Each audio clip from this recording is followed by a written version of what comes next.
Jasmine Crockett spoke a single sentence during a congressional hearing that sent shockwaves through Washington, exposing Melania Trump's hidden prenup revisions. The White House has never fully recovered.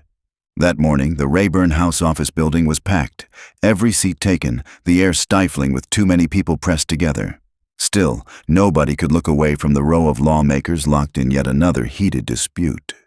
Officially, the hearing was just a routine discussion of small business tax policy. But nothing about the atmosphere felt ordinary. The country was on edge. The president was under siege. And then Jasmine Crockett leaned into her microphone. She looked unnervingly composed.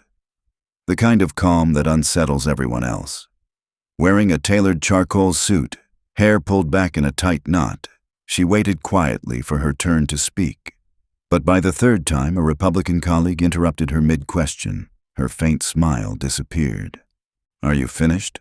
she asked evenly, her eyes narrowing. The entire room fell silent. It wasn't just what she said. It was the stillness that settled over the chamber the moment before something irrevocable happens. The committee chair cleared his throat and tried to move the agenda along, but Crockett didn't release the microphone. "If I'm only permitted to speak in fragments," she said coolly, "I'm going to use this time wisely." She drew a slim folder from her briefcase.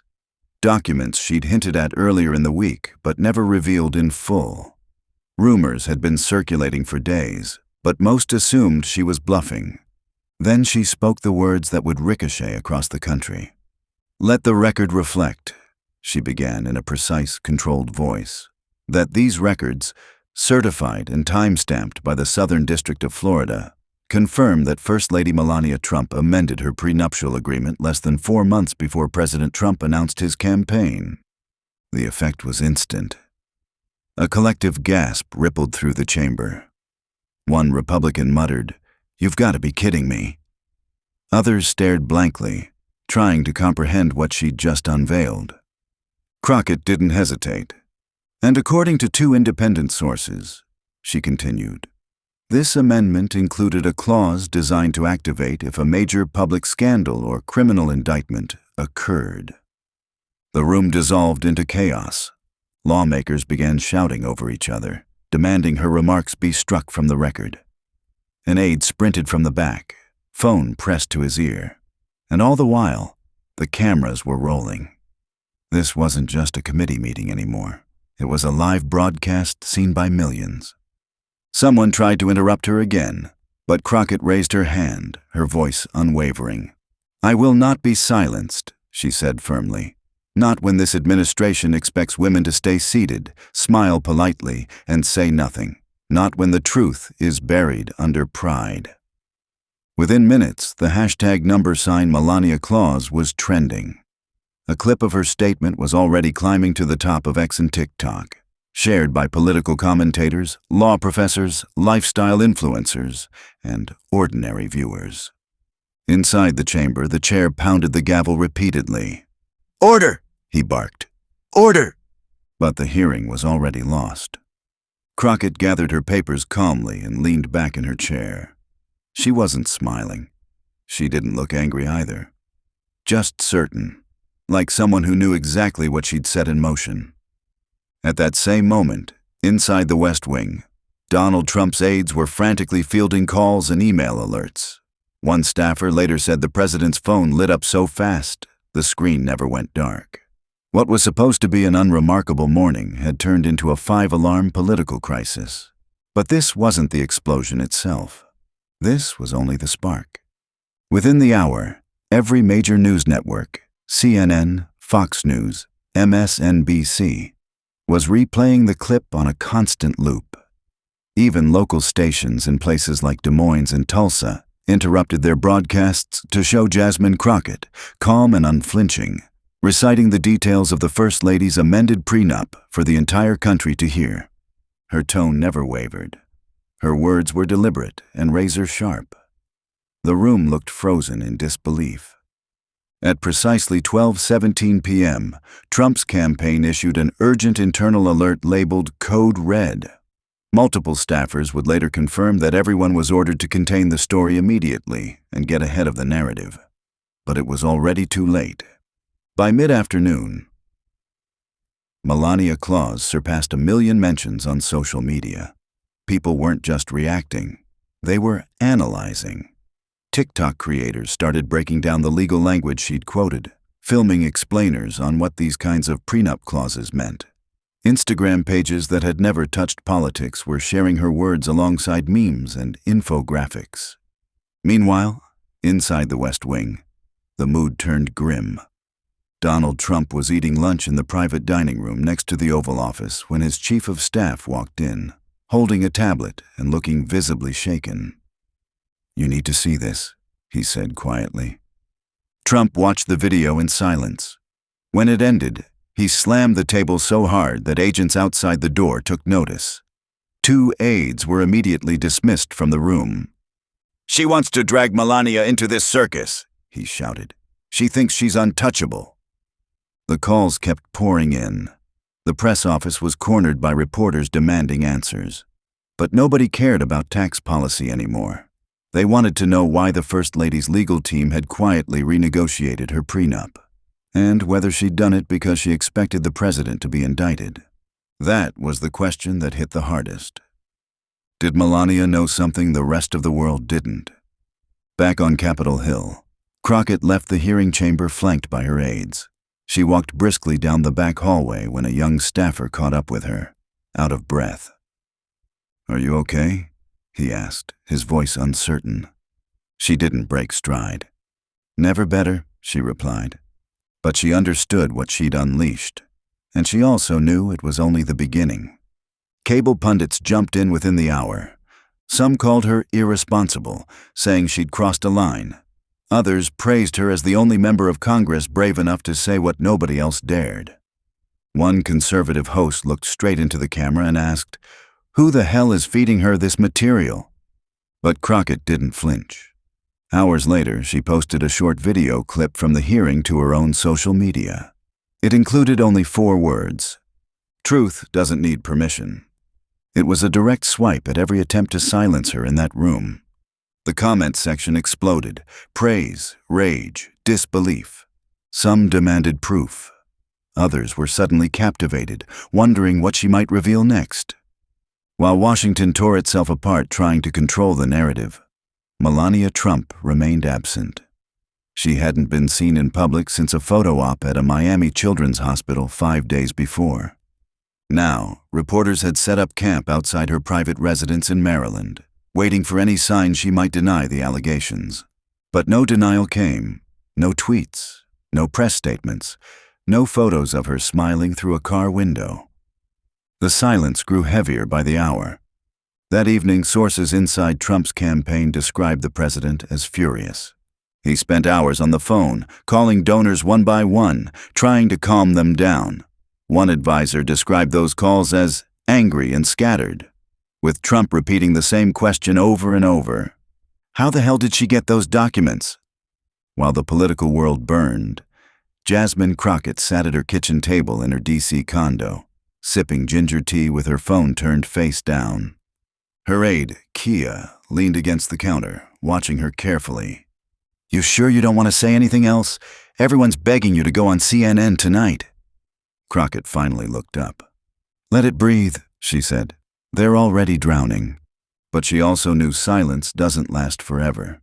In politics, the moment you stop talking, everyone else starts speculating. That night, long after the press vans had driven away, the real damage control began behind closed doors.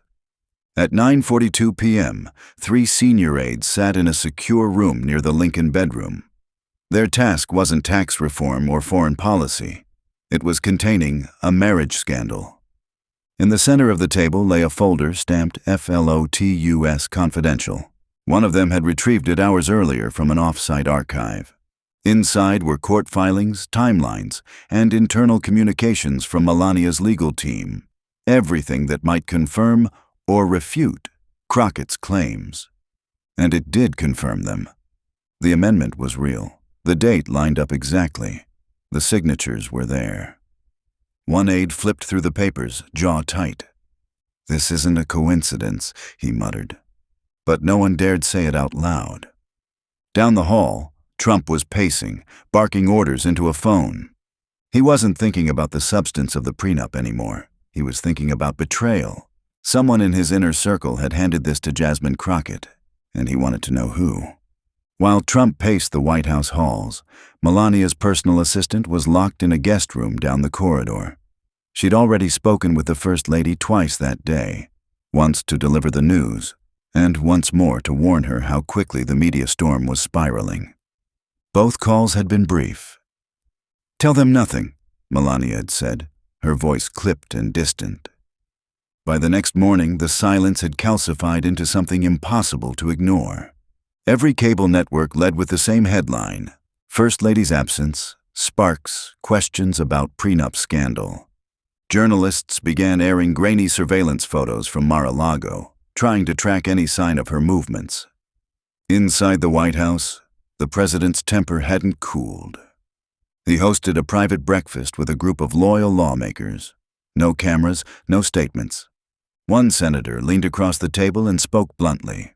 "Mr. President, this is only going to escalate. You have to get out in front of it before it grows legs." Trump slammed the table hard enough to rattle the coffee cups. "She's trying to drag my wife into this mess," he snapped. "That's off limits." Another ally tried to soothe him. "Then let Melania deny it herself. The longer she stays quiet, the worse it looks." But Trump wouldn't hear it. He didn't want Melania giving interviews or appearing in public. He wanted Jasmine Crockett discredited, humiliated, and politically destroyed. Before lunch, a draft memo was circulating among senior staff. A plan to accuse Crockett of spreading unverified conspiracy theories during a federal hearing. Some conservative commentators had already started echoing that script. But in Crockett's congressional office, nobody looked rattled. If anything, her team was unusually calm. Kia handed her a manila envelope marked, "Do not copy." Inside were 3 pages of emails, mailed anonymously from Naples, Florida. The emails showed direct contact between a known Trump advisor and the Florida attorney representing Melania, dated just 3 days before the prenup amendment was filed. Crockett read them twice, each time slower. Kia watched her carefully. "It's solid," she said. "Do you want to release it?" "Not yet," Crockett replied. She set the envelope aside. "Let them keep sweating." But by then, it wasn't just the Trump camp feeling the pressure.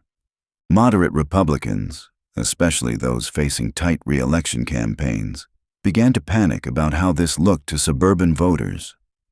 This wasn't just about a marriage contract anymore. It was about trust, about control, about what happens when a First Lady prepares for something her husband insists isn't coming. Late that afternoon, Trump's advisors realized they'd made a critical mistake. By refusing to address the allegations, they had ceded the narrative to Crockett. And when the public senses that kind of vacuum, the story stops feeling political and starts feeling personal. Questions spread faster than the original clip. Where did she get those documents? Why hadn't anyone disputed their authenticity? If Melania prepared a contingency plan, what did she know? Capitol Hill staffers whispered about it over lunch. Legal analysts speculated on morning shows. Even foreign newspapers began picking up the story, running headlines like, "America's First Lady planned her exit. Did she know what was coming?" Back in Crockett's office, the phones rang constantly. Reporters wanted exclusives. Advocacy groups offered support. A documentary crew called from San Francisco begging for an interview. She ignored every request. Instead, she and Kia sat down with Marcy Dillard, a veteran legal advisor with a habit of pushing her glasses up the bridge of her nose whenever she was annoyed. "You're covered," Marcy said, flipping through the emails. "These are public records. You have certified timestamps. They can howl all they want, but the facts are the facts." Crockett leaned back in her chair.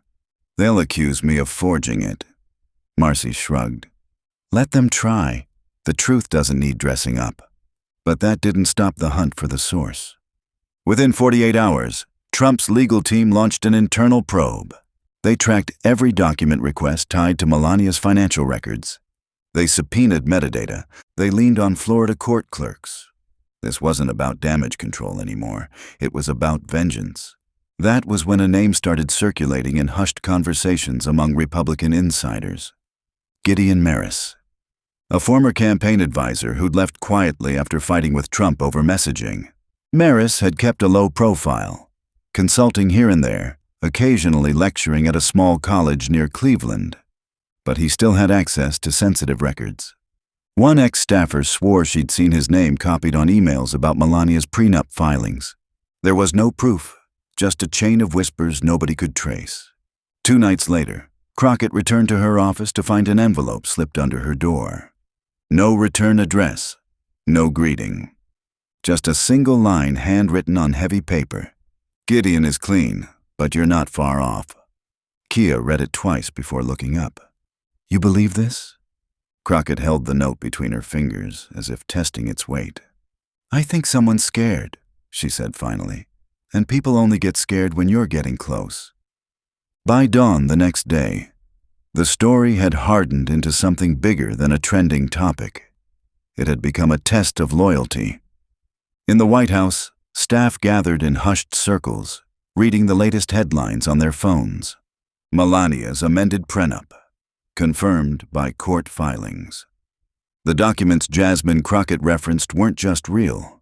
They were now circulating online, their authenticity verified by 2 major outlets. A CNN segment that morning laid out a timeline with forensic precision. The prenup update had been filed 4 months before Trump announced his bid for office. The amendment contained clauses that would trigger enhanced financial protections if he was charged with a crime.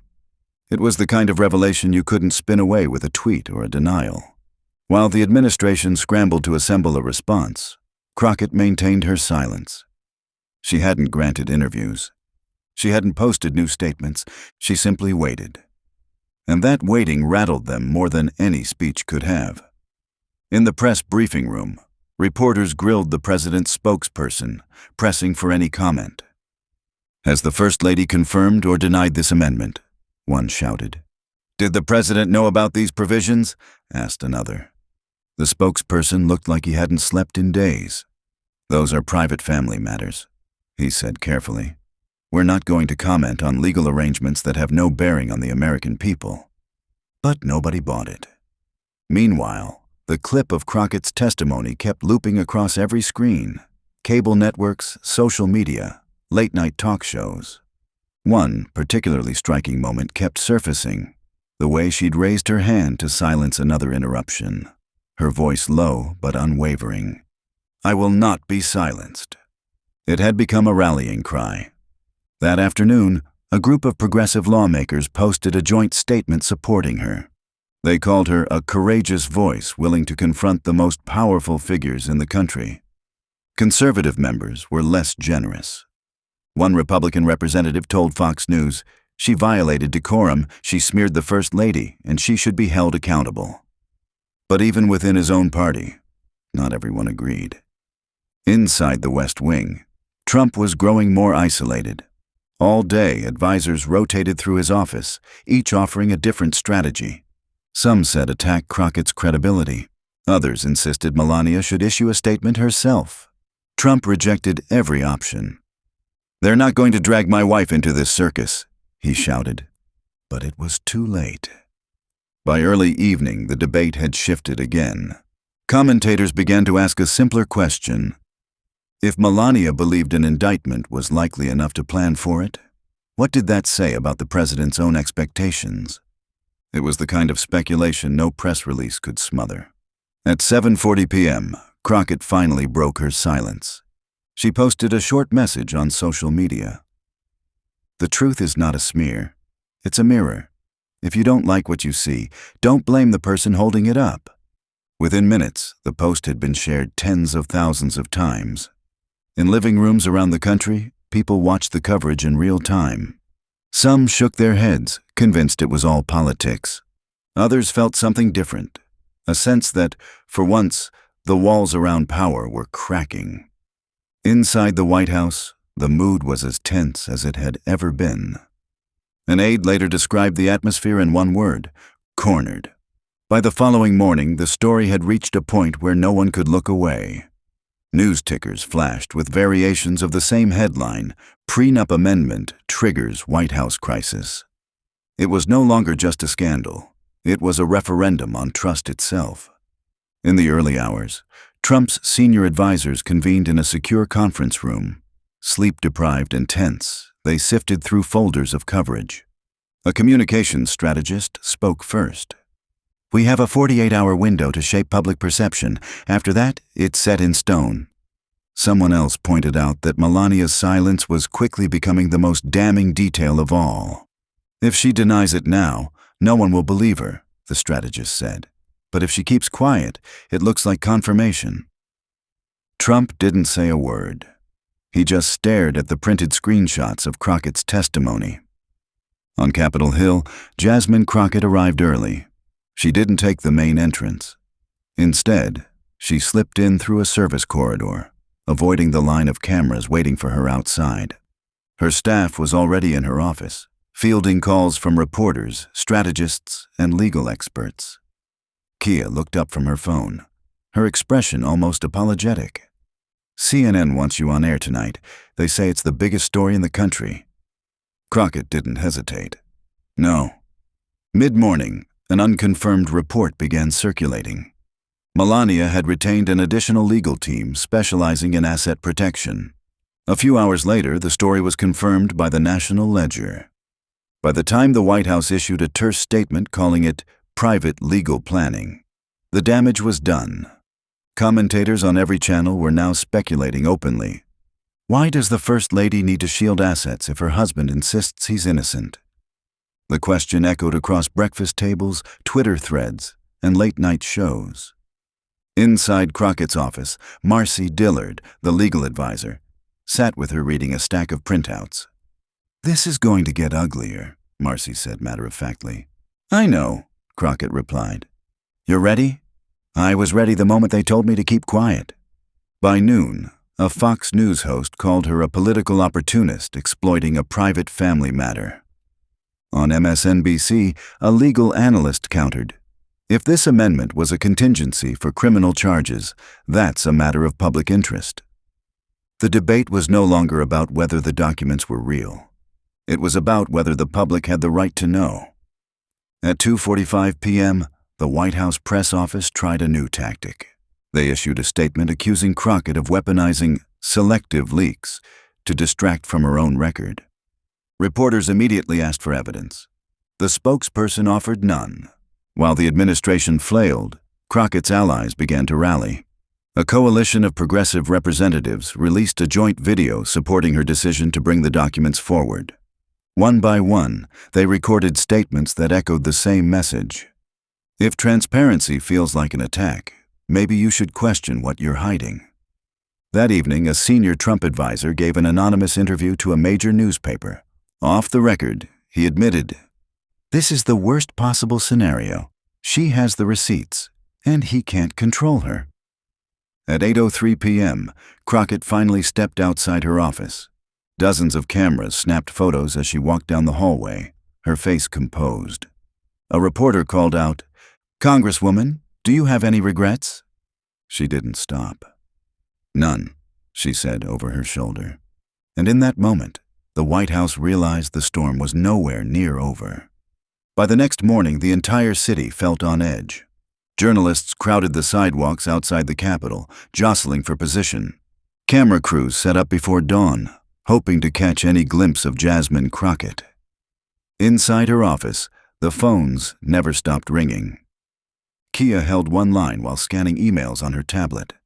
"They're saying Melania's team is preparing to issue a formal response," she reported. "No details yet." Crockett looked up from a sheaf of legal filings.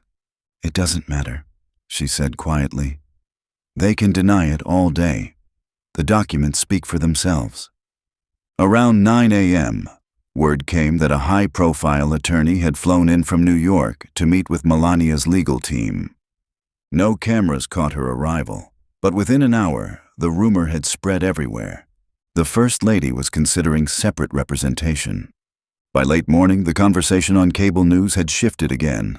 One network ran a split screen. On the left, clips of Crockett at the hearing. On the right, headlines about Melania's private negotiations. A commentator spoke over the footage. This isn't just a marital dispute. This is about whether the First Lady anticipated her husband facing criminal charges. The other panelists fell silent. At noon, the White House finally tried to reassert control. A press conference was called. Short notice, no questions allowed. The president's spokesperson stepped to the podium and read a prepared statement.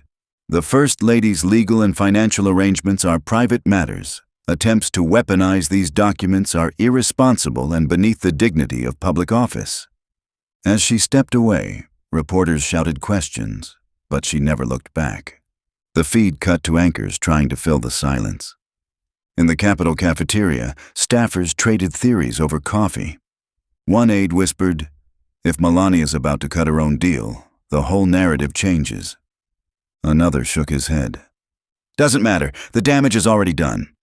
Back in Crockett's office, Marcy Dillard set down a fresh stack of printed emails. "These are the requests Melania's team filed in Florida," she explained. "Every single one ties back to the same contingency clause." She tapped a highlighted line with her pen. This phrase, "protective amendment pending adverse legal outcome," that's not standard. It's drafted for exactly this scenario. Kia glanced over Marcy's shoulder. "They can't spin that away," she murmured. "No," Marcy agreed, "but they'll try." By mid-afternoon, the backlash machine was in full swing. Anonymous sources began whispering to friendly reporters that Crockett had political motives. They called her a headline chaser and a disruptor with no respect for boundaries.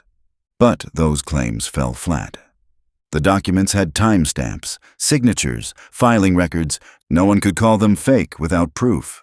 That evening, as the sun dipped behind the Capitol dome, Crockett left her office for the first time all day. Reporters surged forward. "Congresswoman, any comment on Melania's silence? Do you have more documents?" She paused just long enough to look each camera dead on. "There's always more," she said calmly. Then she turned and walked away. Inside the White House, aides watched the clip in stunned quiet. An advisor finally spoke. "She's not bluffing." No one disagreed. At 9:15 p.m., Melania's attorney finally released a statement.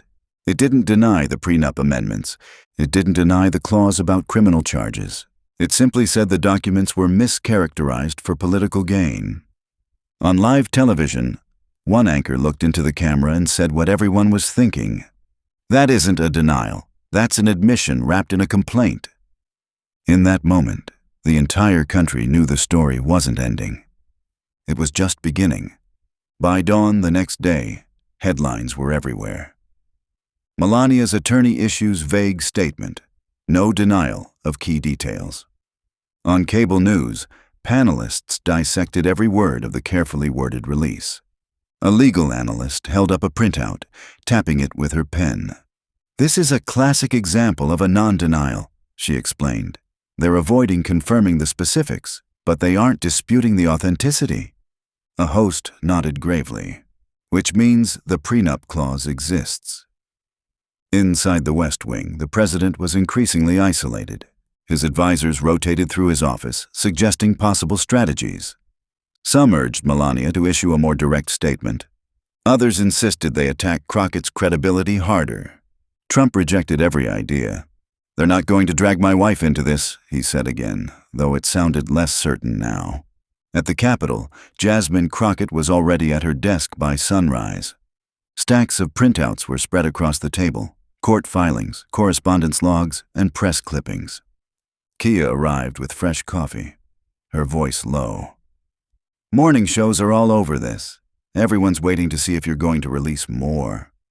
Crockett didn't look up. "I'm not on their schedule," she said. By mid-morning, a new rumor started circulating. Sources claimed Melania was considering a separate legal filing to shield her assets from potential future litigation.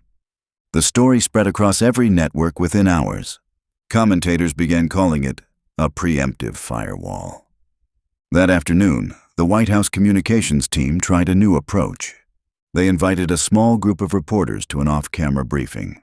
One senior aide insisted this was all an orchestrated stunt to distract from other policy debates. But no one was buying it anymore. Outside the West Wing, reporters called to each other as aides hurried past. "Any word from the First Lady? Will there be an official denial?" No answers came. Just the same tense silence. Meanwhile, Crockett was reviewing another set of filings she'd received anonymously the night before. Marcy Dillard flipped through them with her. "These confirm the same timeline," Marcy said, tapping a date in the corner. 4 months before the campaign launch. That's deliberate planning. Kia watched them both. "They're going to accuse us of a smear campaign." Crockett closed the folder slowly. "Let them," she said. By evening, social media was flooded with commentary. Some called Crockett a hero. Others said she was out of line. But almost nobody was defending the silence from Melania's camp. At 8 p.m., Crockett finally spoke publicly again. She stepped outside her office to a bank of cameras and microphones. Her voice was steady, measured. "No one forced the First Lady to prepare for criminal consequences," she said. "If that makes people uncomfortable, maybe they should ask why she thought it was necessary." She turned and walked back inside without taking questions. That clip went viral in under an hour. Cable networks replayed it over and over, each time emphasizing her calm delivery. On one panel, a commentator said what many were thinking. "She doesn't look like she's bluffing. She looks like someone who has nothing left to lose." Late that night, in the residence, Trump watched the footage in silence. An aide stood by the doorway, waiting for instructions. But none came, because for the first time, even he wasn't sure what to do. By the next morning, the conversation had shifted from whether the documents were authentic to what they really meant. On morning shows, legal analysts pulled up diagrams and timelines. One anchor gestured to a chart showing the dates of Melania's legal amendments, juxtaposed against key moments in the investigations surrounding Trump. "This isn't speculation anymore," she said. "This is corroborated documentation." At 8:15 a.m., the White House released another statement, calling the controversy a coordinated distraction from more pressing issues. It was the third statement in as many days, and each one sounded less convincing than the last. Inside the West Wing, frustration had boiled over.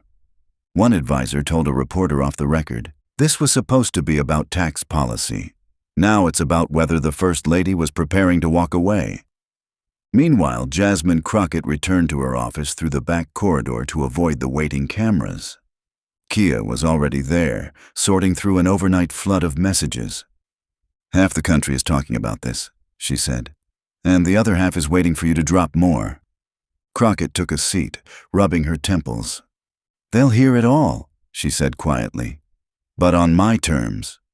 By midday, the speculation had turned relentless. Commentators questioned everything. What other amendments existed? Who else knew?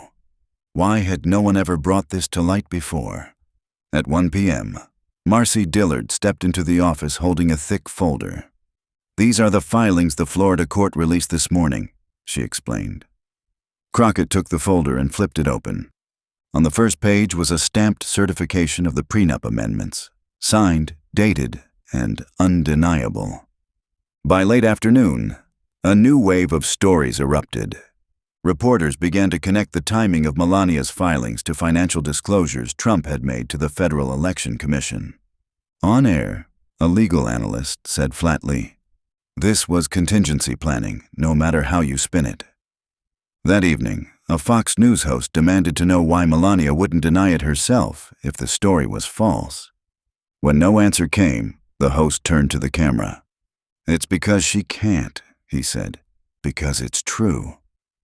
At 8:42 p.m., Crockett finally released a formal statement. Her voice was measured in the video she posted. "When you choose public office, you choose accountability," she said. "When you ask the public to trust you, you have an obligation to tell the truth, even when it's inconvenient." She paused before finishing. "And if you think this is the end, you haven't been paying attention." The clip spread faster than anything she had ever posted. People across the political spectrum shared it. some in admiration, others in fury. But nobody could ignore it. That night, inside the West Wing, Trump sat alone with a television flickering in front of him. The footage of Crockett played on a loop. Her face never wavered. Her voice never cracked. An aide quietly shut the door to give him privacy. For a long time, he didn't move. By sunrise the next morning, the country had reached a point of exhaustion. Cable networks replayed the same clip so often that even the anchors looked weary. Yet every hour, new questions surfaced. Who else had seen Melania's prenup filings? How long had Trump's inner circle been aware? Was this just the tip of something deeper? At 7:55 a.m., Crockett arrived at her office to find Kia sorting another stack of letters. Some were threats, some were praise. All of them reflected a nation that couldn't look away. Kia held up a thick envelope with no return address. "You might want to see this," she said. Inside was a printout of an email chain between Melania's lawyers and a private wealth advisor, discussing contingency plans if Trump faced federal indictment. Crockett read it once, then twice. Her expression never changed. By mid-morning, reporters were shouting over each other in the Capitol corridors. A new headline flashed on every screen. Emails confirm prenup amendment tied to legal contingencies. In the West Wing, senior advisors met behind closed doors. One of them, voice hoarse, laid it out plainly. "We can't bury this anymore. She has the receipts and everyone knows it." At 11:30 a.m., Crockett stepped before the cameras for what many assumed would be her final statement. She spoke calmly, her hands folded in front of her. "Everything I have shared has been documented, time-stamped, and verified," she began. "This isn't about partisanship, it's about the truth. If you are angry that the public knows, ask yourself why you preferred they didn't." She didn't take questions. She didn't elaborate. She simply turned and walked away, leaving the hallway in stunned silence. By afternoon, the debate had reached a fever pitch. Commentators called her a disruptor, a truth-teller, a troublemaker, a hero. Her name was everywhere, but so were the documents. At 4:20 p.m., a reporter finally cornered one of Melania's attorneys outside a courthouse in Florida. "Will the First Lady deny that she prepared for the possibility of an indictment?" The lawyer hesitated. "Mrs. Trump has no further comment," he said. The clip aired within minutes. On one evening broadcast, an anchor turned to the camera. "Silence can be many things," she said softly. "In this case, it's an answer." As night fell, Crockett returned to her apartment. She sat alone at her kitchen table, the day's headlines spread out before her. Her phone buzzed with dozens of unread messages. She ignored them all. In the quiet, she felt something she hadn't allowed herself to feel all week. Not triumph, not regret, just relief.